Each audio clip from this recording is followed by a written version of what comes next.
Hello and welcome to this week's episode of The Slam. My name's Alex Perry. What are you talking about this week? The R&A and USGA finally released their joint report on golf ball distances, and do you know what? I just can't. I've had 3 days of constant chatter about this. It's worse than Brexit for the amount of division it's caused here at NCG Towers. If you want my take, just tweet me or text me or buy me a cup of tea and I'll tell you, but there are far more learned people on my team who have written reams of stuff on this subject. One of the best things to come out of it is the players' reactions. From Chris Paisley joking that the big hitters should use a rolled back ball while players like himself get to carry on as normal, to Phil Mickelson panicking that he won't be able to hit his infamous bombs anymore. Well, Dustin Johnson isn't saying anything because he didn't actually read it.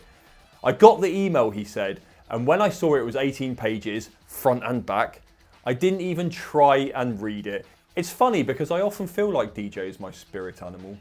Anyway, go to nationalclubgolfer.com and you'll find so much content on this subject that I don't think you will even know where to start.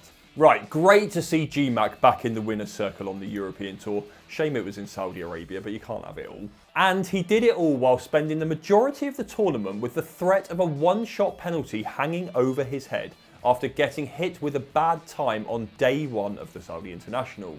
The European Tour's adjusted pace of play policy means players getting 2 bad times in the duration of a tournament will have a stroke added to their score. But it was the manner in which McDowell received his bad time that was nothing short of farcical, having been warned for joining Sky Sports' Tim Barter for an on-course chat after leaving the tee box. The referee in that match has surely seen this happen and must cut McDowell, or whichever player Sky happened to be interviewing, some slack. Otherwise, players will just stop doing them, which would be a huge shame because they are a really good part of the coverage. I'm all in on the Tour's war on slow play, but like footballers getting booked for taking their shirt off while celebrating, there needs to be more common sense. And finally, how much would you pay to play at Augusta? Imagine you were given the keys to the grounds, so to speak, and had the freedom of golf's most sacred club for the day. $1,000, $2,000, $5,000, $10,000, more?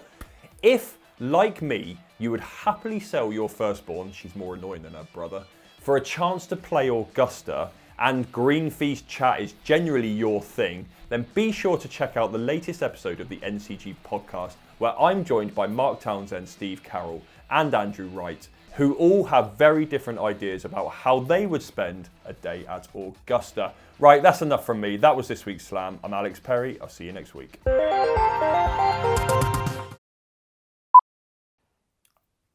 That was going too slow. But it was the manner in which McDowell